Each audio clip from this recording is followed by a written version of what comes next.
UP में कांग्रेस ने set किया एजेंडा, छत्तीसगढ़ मॉडल के जरिए फेंका फंदा, कांग्रेस को यूपी में जीत की आस, बीजेपी को छत्तीसगढ़ मॉडल नहीं आया रास, कर्ज माफी, गोबर खरीदी, रोका छेका।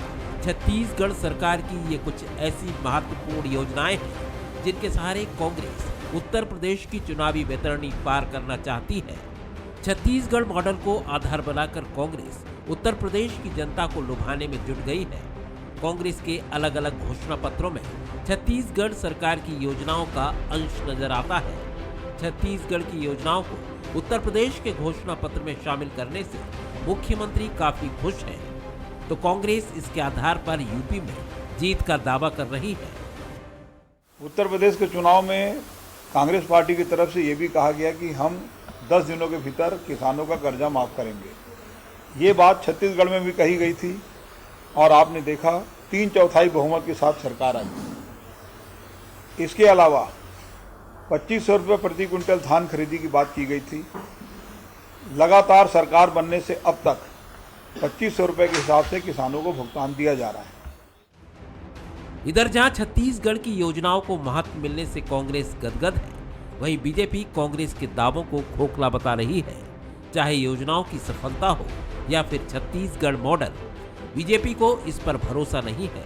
बीजेपी बिहार और असम चुनाव का उदाहरण देकर आलोचना कर रही है।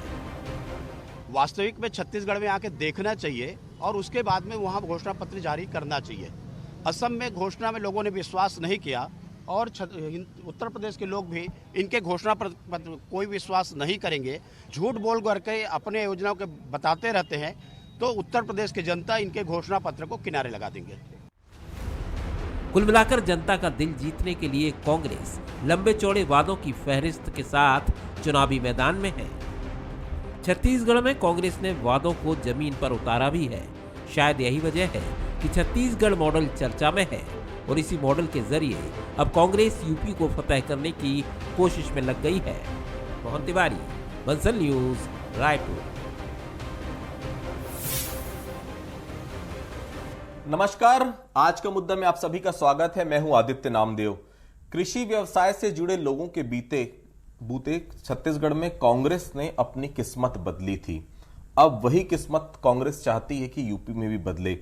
मुख्यमंत्री भूपेश बघेल के पास कृषि और कृषि व्यवसाय से जुड़े लोग तुरुप के इक्के के जमान थे, जैसे उन्होंने पासे के तौर पर यूपी चुनाव में भी चल दिया है। सबसे खास बात है गोधन न्याय योजना। ये योजना छत्तीसगढ़ में लगातार काम कर रही। 2 रुपए किलो सरकार गोबर खरीदती है और जितने गौपालक छत्तीसगढ़ में हैं उसके 10 गुना से ज्यादा यूपी में होंगे।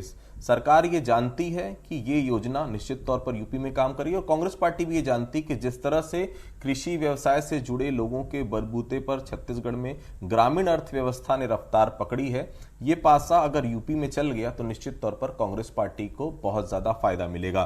तो आज इसी विषय पर हम चर्चा करेंगे कि आखिर इस योजना से यूपी में क्या बदलाव होने जा रहा है और यूपी के घोषणा पत्र में इस योजना को शामिल करने के पीछे कारण क्या था। आज की इस चर्चा में हमारे साथ शामिल है, मेरे साथ शामिल है उचित शर्मा जी, वरिष्ठ पत्रकार हैं, छत्तीसगढ़ के जाना माना चेहरा हैं।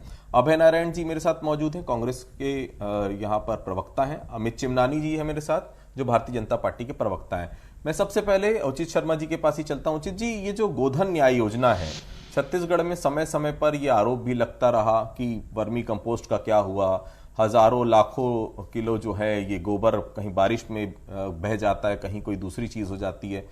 ये जो यूपी में चुनाव के घोषणा पत्र में इस योजना को शामिल करने के पीछे क्या मकसद आप देख रहे हैं? देखिए, भूपेश जी का, कांग्रेस का ये एक विनिंग मॉडल है। नो डाउट कि भूपेश, ये कांग्रेस सरकार जिस जगह भी चुनाव लड़ेगी इस मॉडल को कोशिश करेगी उसको लाने की। आज यूपी में चुनाव है, चाहे पंजाब के चुनाव हो, चाहे राजस्थान के चुनाव, वो कोशिश करेंगे कि इसको लेके आए। क्योंकि जिस प्रकार से छत्तीसगढ़ में देखा बहुत करीब से भी कि छत्तीसगढ़ का एक सौभाग्य ये रहा कि छत्तीसगढ़ को वो सीएम मिला जो मूल रूप से किसान है। मूल रूप से किसान होने का फायदा ये मिला कि वो ग्रामीण अर्थव्यवस्था को बड़ी बारीकी से समझते हैं। वो बड़े बड़े अर्थशास्त्री भी कह गए हैं कि अगर आपको अपने प्रदेश का वाकई उत्थान करना है और अगर हम गांधी विचारधारा का अगर सही चीज देखें तो जो ग्रामीण अर्थव्यवस्था को आप उठाते हैं तो उसी प्रदेश का रियल में आप आर्थिक रूप से उत्थान मान सकते हैं।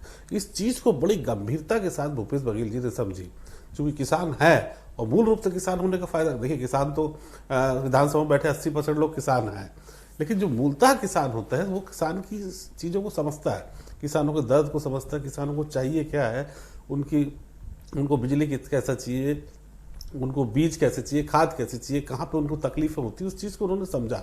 उसका बेनिफिट छत्तीसगढ़ को मिल रहा है, नो डाउट। उसी कारण ये 67 और 70 सीट लगभग आए भी। तो ये कांग्रेस सरकार का, एक कांग्रेस पार्टी का एक विनिंग मॉडल है, और जो योजनाएं वो ला रहे हैं नीचे तबके के लिए, ग्रामीण क्षेत्र के लिए, ग्रामीण अर्थव्यवस्था के लिए, वो सार्थक भी है, काम भी कर रही हैं। और इससे हमने देखा भी, उसका ज्वलंत उदाहरण मैं आपको बताऊं कि कोविड काल में आपने देखा होगा कि जो छत्तीसगढ़ की इकोनॉमी को ज़्यादा फर्क नहीं पड़ा था। मूल रूप से छत्तीसगढ़ की जो इकोनॉमी, बाकी प्रदेशों की इकोनॉमी जो थोड़ी सी बैठी थी, थोड़े से बेरोजगारी के भाव आए थे, लोगों को बेरोजगारी के साइन दिखे थे, मगर छत्तीसगढ़ इससे अछूता रहा है। उसका सबसे बड़ा कारण सरकार की बाकी योजनाएं हैं जो ग्रामीण स्तर को छूती है, ग्रामीण स्तर को आर्थिक उन्नति करती है। मेरे सरकार से कई मतांतर हो सकते हैं, अन्य विषयों पे हो सकते हैं, लेकिन इस विषय पे जिसमें नरवा गुरवाड़ी योजना हो, उनकी गोठान योजना हो, उनकी सब्सिडी वाली योजना हो, उनकी बोनस वाली योजना हो, जो MSP की बात हो, वो राजीव युवा मितान की बात हो, मजदूर किसान के लिए जो काम कर रहे हैं, जो खेतीहर मजदूर है उनके लिए, और जो मजदूर जमीन विहीन है, जो किसान जमीन विहीन है, उनके लिए जो कर रहा है, तो निश्चित तौर पे ये जो आखिरी छोर में खड़े हुए व्यक्ति के लिए पैसा पहुंचना चाहिए, इस बात का ध्यान वो रख रहे हैं। ये मूल रूप से सफल मॉडल है, और सफल मॉडल का कोई भी पार्टी, कोई भी सरकार उसको अपने दूसरे प्रदेश में जहां वो प्रतिद्वंदी है उसको लागू करने की कोशिश करती है। अमित जी, ये जो योजना है, इस योजना से दिक्कत है या सरकार की नीयत से दिक्कत है भारतीय जनता पार्टी को? देखिए आदित्य जी, बहुत सारी बातें हमारे सम्मानीय वरिष्ठ पत्रकार ने कही, उस पर पहले बात करना चाहूंगा। ये एक विनिंग मॉडल है, उन्होंने बताया। अगर ये विनिंग मॉडल है तो ये बिहार में लूज क्यों कर गए? बिहार में जिनके साथ इनका गठबंधन था, उन्होंने ये कहा आरजेडी ने कि कांग्रेस उनके लिए पनौती साबित हुई, हमने गलती की कि हम इनके साथ आए। कांग्रेस के लोगों की बिहार में बुरे तरीके से जमानत जब्त हुई, तो विनिंग मॉडल होता तो ये नहीं होता, क्योंकि बिहार में भी छत्तीसगढ़ मॉडल की बात हुई। चलिए ठीक है, अगर एक बार के स्टैटिस्टिक्स को कांग्रेस के लोग गलत ठहराएं, फिर ये दूसरी बार भी इसको आजमाया गया आसाम में। आसाम में भी हूबहू यही बातें, इन्हीं योजनाओं का जिक्र हुआ, और ये तक बताया गया कि छत्तीसगढ़ मॉडल अब आगे है, गुजरात मॉडल पीछे है, और पूरे देश में छत्तीसगढ़ मॉडल की चर्चा है और लहर है। और आसाम के परिणाम जब आए तो ये पता चला कि जो छत्तीसगढ़ का सो कॉल्ड तथाकथित विकास का मॉडल है, जो कांग्रेस के द्वारा दिए गए इश्तिहारों में दिखता है, वो रियलिस्टिक नहीं है। वो एक कहीं ना कहीं खुद का इन्होंने एक मॉडल गढ़ लिया है, जिसको जनता ही स्वीकार नहीं कर रही है। और मैं तो ये पूछना चाहता हूं कांग्रेस के मित्रों से कि जब इतने दावे के साथ वो बातें करते हैं, बहुत सारी योजनाओं का लाभ गिनवाते हैं, तो क्यों नहीं इस बात को भी कह देते कि अगर यूपी में कांग्रेस की हार होती है तो ये मान लेंगे कि छत्तीसगढ़ मॉडल नाम की कोई चीज नहीं है, ये मान लेंगे कि मुख्यमंत्री जो काम कर रहे हैं वो ठीक काम नहीं कर रहे हैं। अगर आपको कहीं से कोई फायदा होगा तो आप क्रेडिट ले लेंगे, या अभी तो खेल शुरू नहीं हुआ उससे पहले आप अपने खूबियां गिना रहे हैं, लेकिन खेल जब खत्म होगा और नतीजे आएंगे तो क्या कांग्रेस जिम्मेदारी लेगी? आज पहले इस प्रश्न का जवाब जनता जानना चाहती है। बिल्कुल, मैं सवाल का जवाब ले लेता हूं अमित जी। अभय जी, आप मेरे साथ मौजूद हैं। देखिए, योजना में कहीं कोई शक नहीं कि ग्रामीण अर्थव्यवस्था से जुड़ी योजना है, और अपनी तरफ की पूरे देश में इकलौती योजना है जिसकी तारीफ खुद केंद्र सरकार ने की है, जिसकी तारीफ खुद नीति आयोग ने की है। लेकिन इस योजना पर लगातार जो है सवाल उठते आए हैं। कभी गोबर बह जाता है, कभी ये आती जानकारी कि लाखों रुपए किसी ने गोबर बेचकर कमा लिए, कहीं ना कहीं भ्रष्टाचार की भी चीजें आती। और रमन सिंह इसके पहले भी कह चुके हैं, अगर आपको याद होगा, कि इसका जो हाल है वो हाल बेहाल है, और केवल मुख्यमंत्री के चाहने से नहीं होता, नीचे लेवल पे जो चीजें हो रही है वो कहीं ना कहीं पलीता लगाती है इस योजना पे। क्या इस योजना को इतनी बड़ी योजना मान के चल रही है कांग्रेस की, उसका फायदा आपको यूपी में मिलेगा?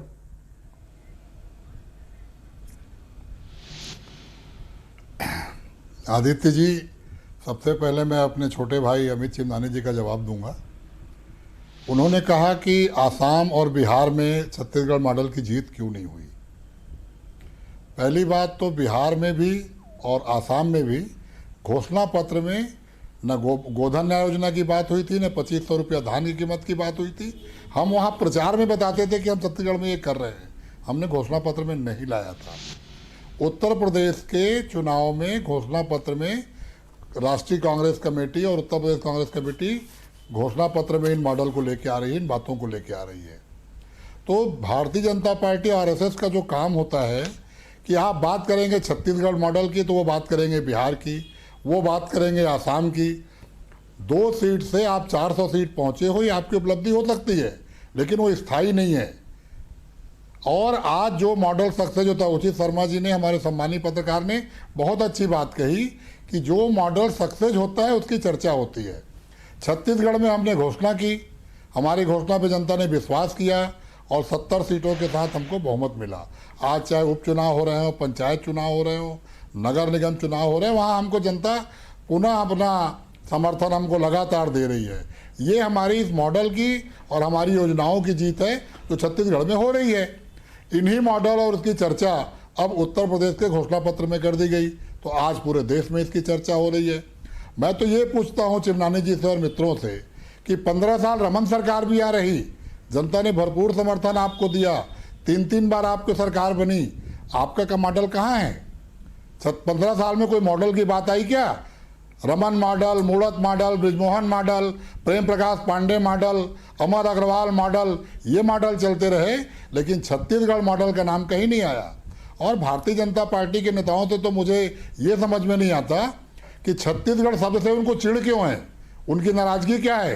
अगर छत्तीसगढ़ मॉडल की चर्चा हो रही है, छत्तीसगढ़ की बाहर तारीफ हो रही है, गोधन न्याय योजना छत्तीसगढ़ के किसानों को और गोबर विक्रेताओं को फायदा पहुंचा रही है, तो छत्तीसगढ़ से प्रेम रखिए। आप भारतीय जनता पार्टी छत्तीसगढ़ के नेता हैं, आप बिहार यूपी के नेता नहीं हैं।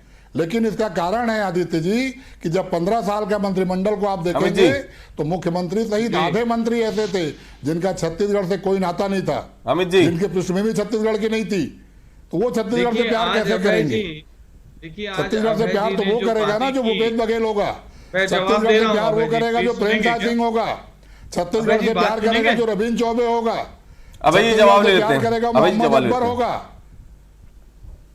तो ये आज ये जो छत्तीसगढ़ मॉडल से इनको बहुत चिढ़ है, छत्तीसगढ़ सबसे इनको चिढ़ है। जी अभय जी जवाब ले लेते हैं, अमित जी सुन लीजिए प्लीज। अभय जी, आप लोगों को ये जो छत्तीसगढ़ी स्वाभिमान की बात करने की आवश्यकता पड़ रही है ना, और आपने जैसे मेरी बात को काउंटर किया, मैंने आपसे पूछा कि यूपी में हारेंगे तो जिम्मेदारी कौन लेगा, इसका जवाब नहीं आया। आप आ गए फिर छत्तीसगढ़ के स्वाभिमान पर, और आप ये भ्रम फैलाने का प्रयास करने लग गए कि बीजेपी को छत्तीसगढ़ मॉडल की चीज अच्छी नहीं लगती। आप कोई अच्छा काम करेंगे ना तो बीजेपी और जनता दोनों पसंद करेंगे। आप मुझे ये बताइए, आपने 3 वर्ष अपना कार्यकाल पूरा करके बात है छत्तीसगढ़िया स्वाभिमान के आपने सेलिब्रेट किया, अभी भी आप उसी बात पे टिके हैं। विकास की बात आप लोग अब कम करते हैं, क्षेत्रवाद की बात आप लोग ज्यादा करते हैं। इससे ये साफ होता है कि आपने काम नहीं किया। मैं 2-3 प्रश्न पूछ रहा हूं, एक प्रश्न और जो मेरा पुराना रह गया उसका भी जवाब दीजिएगा। जो बेरोजगार सीमेंट ईटा उठा रहे थे, या जिसको आपकी सरकार ने धमकी दी कि अगर आप सरकार के खिलाफ बोलेंगे तो हम आपका करियर खराब कर देंगे, वो छत्तीसगढ़िया थे कि नहीं थे?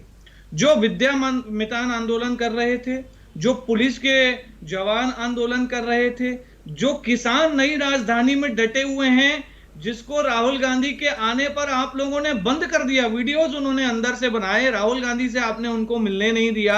हम तो सुन रहे हैं किसान की सरकार है और किसान समझता है किसान की दिक्कत क्या है, तो किसानों को आप बंद कर रहे हैं। वो लोग कौन है? आज रेत माफिया या अपराधी जिन लोगों की हत्या कर रहे हैं, जिन लोगों का बलात्कार हो रहा है, वो छत्तीसगढ़ के लोग हैं कि नहीं? आप बात करते हैं छत्तीसगढ़ी स्वाभिमान की, लेकिन छत्तीसगढ़ के ही लोगों का आप शोषण कर रहे हैं। तो आप विकास की बात न करते हुए इन बातों पर क्यों आ गए हैं, इसका जवाब जरा हम जानना चाहेंगे।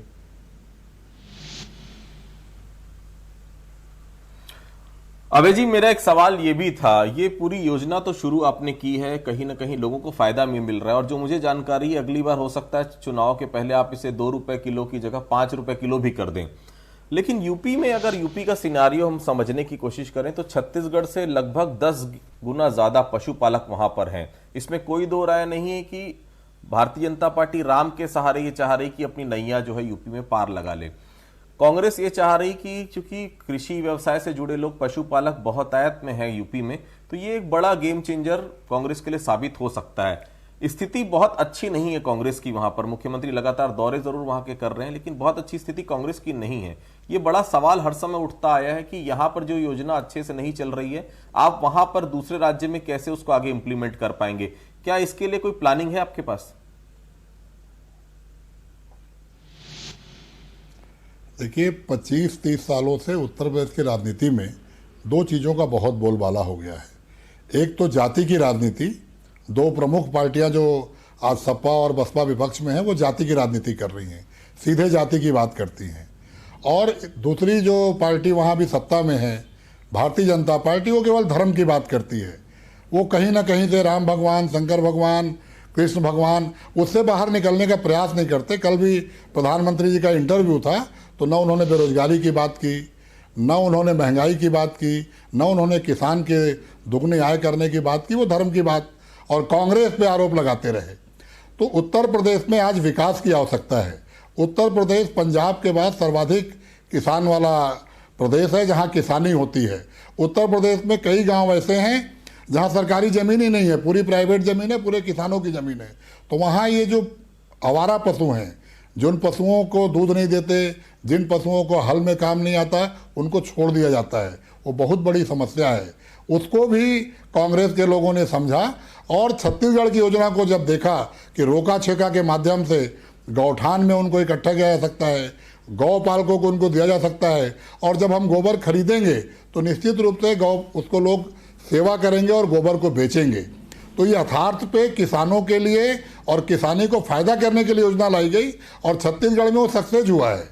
छत्तीसगढ़ में आप कितना भी कोई आरोप लगा ले, कितनी भी कोई बात कह ले, छत्तीसगढ़ गोधन न्याय योजना।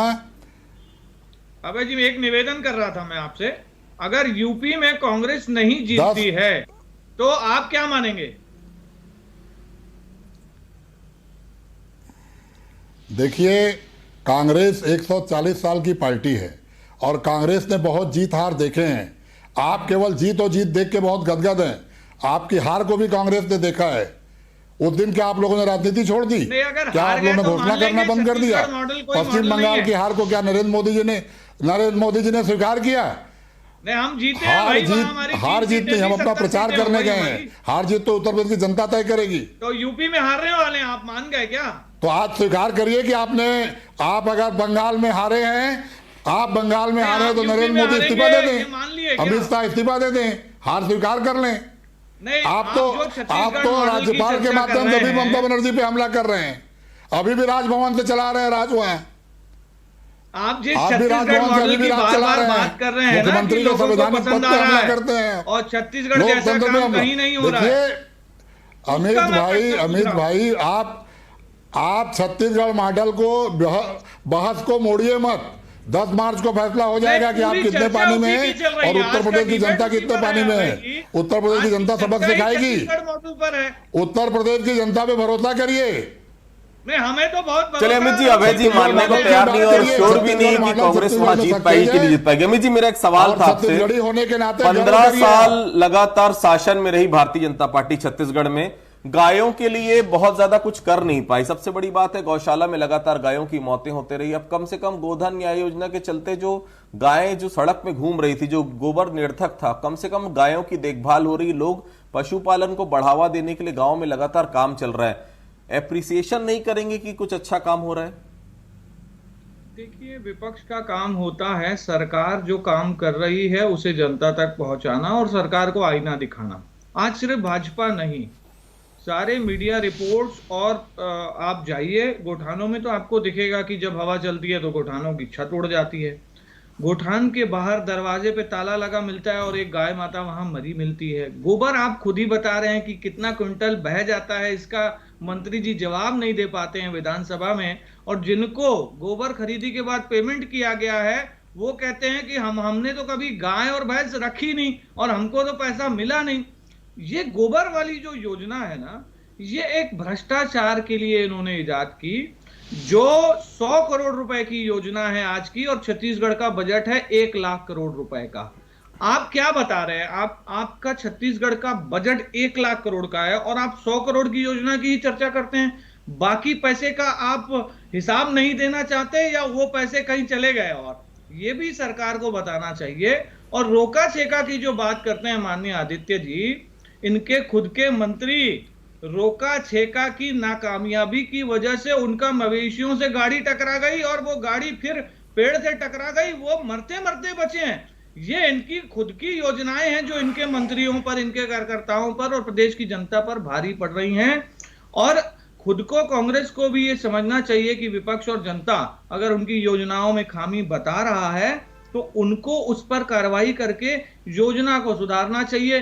लेकिन वो कांग्रेस ऐसा करती इसलिए नहीं है क्योंकि उनको खुद योजना जो लागू की गई थी उसका लाभ जनता को नहीं देना है, खाली किताबी और अखबारों के लिए योजनाएं हैं। और मैं फिर कहता हूं कि अगर यूपी की जनता कांग्रेस को नकार देती है तो कांग्रेस को ये जो छत्तीसगढ़ मॉडल का ये ढोल जो पीट रहे हैं उसको बंद कर देना चाहिए और जिम्मेदारी ले लेनी चाहिए। ठीक, उचित जी से मैं सवाल ले लेता हूं, फिर अभय जी आपके पास आऊंगा। उचित जी, मेरा एक सवाल था, यूपी चुनाव की हम बात करें तो इसमें कोई दो राय नहीं कि काफी स्ट्रांग पोजीशन पे भारतीय जनता पार्टी है। राम बनाम गाय का मुद्दा एक बड़ा मुद्दा भूपेश बघेल वहां पर लेकर आए हैं, और निश्चित तौर पर पशुपालकों की संख्या भी कई गुना ज्यादा है छत्तीसगढ़ से। क्या ये बड़ा रोल प्ले करेगा यूपी चुनाव में, ऐसा लगता है आपको? देखिए, ये तो भविष्य की गर्त पे है कि कितना तय हो पाता है कि नहीं। देखिए, मैंने चिमनानी जी को जो बोला कि ये मॉडल बहुत अच्छा है, एक सफल मॉडल है, जरूरी नहीं कि ये छत्तीसगढ़ का ये मॉडल उत्तर प्रदेश में भी काम आए। उत्तर प्रदेश में आपके पास समय कम है, उत्तर प्रदेश में आप 10 गुना ज़्यादा बड़ा है, उत्तर प्रदेश में आप इतने लोगों तक आप मैसेज क्या पहुंचा पाते हैं, कितना पहुंचा पाते हैं, वो बहुत मायने रखता है कि कांग्रेस इसको जन जन तक, अंतिम छोर में खड़े व्यक्तियों तक, कैसे पशुपालक तक, आम जनता तक, कृषक तक ये बातें कैसे पहुंचा सकते हैं। वो मैंने कहा कि वो बड़ा मुश्किल दिख रहा है अभी। उसका फायदा कितना कांग्रेस को मिलेगा ये मैं नहीं कह सकता कि वहां पे यूपी में इसका फायदा मिलेगा कि नहीं मिलेगा, लेकिन मैं इतना जरूर कह सकता हूं कि छत्तीसगढ़ के लिए हर जगह के लिए समय काल परिस्थिति अलग अलग रहती है, छत्तीसगढ़ के लिए बहुत उपयुक्त है। लेकिन ये चारों योजना जो गोधन है, न्याय योजना है, सब्सिडी है और नरवा गुरवा बाड़ी है, क्या अमित जी ये बोल पाएंगे कि अगर ये पसंद नहीं है इनको तो ये बंद करेंगे इनकी सरकार आई तो? क्या ये बोल के वो जनता के सामने जा पाएंगे कि हम चारों पांचों योजना बंद कर देंगे? सवाल ये होता है कि अगर ये इनको वाकई इनकी सरकार की आपको नीति पे समस्या है कि नीतियों पे समस्या है? अगर नीतियों पे समस्या है तो नीति आयोग इसका तारीफ कर चुकी है। अबे जी, छोटा सा सवाल आपसे, क्योंकि समय हो रहा है, मैं छोटा सा सवाल आपसे जानना चाहूंगा कि यूपी में कितनी उम्मीद लग रही है इस गोधन न्याय योजना से? कांग्रेस की जो नैया वो पार होती हुई दिख रही है आपको? छोटा सा जवाब। यूपी में सर्वाधिक जो हमारी उपस्थिति आज हुई है, एक तरफ धर्म की राजनीति, एक तरफ जाति की राजनीति, हम विकास की राजनीति कर रहे हैं, हम किसानों की राजनीति कर रहे हैं, हम बेरोजगारों की बात कर रहे हैं, हम किसानों की बात कर रहे हैं, हम महिलाओं के न्याय की बात कर रहे हैं। तो मुझे तो उम्मीद है कि कांग्रेस का वो जो राज्य था उत्तर प्रदेश 25-30 सालों के बाद पुनः कांग्रेस के पास वापस आएगा, और आज चर्चा का विषय वहां बना हुआ है। और ये जो भारतीय जनता पार्टी की तकलीफ दिख रही है वो यही तकलीफ है कि भारतीय जनता पार्टी की आत्मा पे चोट हो रहा है। और मैं उचित शर्मा जी के प्रश्न को फिर दोहराऊंगा कि मुझसे वो सवाल पूछ रहे थे, क्या भारतीय जनता पार्टी आएगी तो इन योजनाओं को बंद करेगी क्या? जवाब दूं? चलिए, ये तो खैर डिस्कशन लगातार चलते रहेगा, लेकिन इसमें कोई दो राय नहीं कि 10 मार्च को जब नतीजे आएंगे यूपी चुनाव के, तो वो नतीजा छत्तीसगढ़ की राजनीति में भी गहरा असर डालेगा, इस बात से इंकार नहीं किया सकता। तो आज की चर्चा में आप सभी लोग शामिल हुए हमारे साथ, मैं आप सभी का बहुत बहुत धन्यवाद करता हूं। तो आज के मुद्दे में फिलहाल इतना ही, कल किसी अन्य मुद्दे पर फिर आपसे मुलाकात होगी, तब तक के लिए बहुत बहुत धन्यवाद।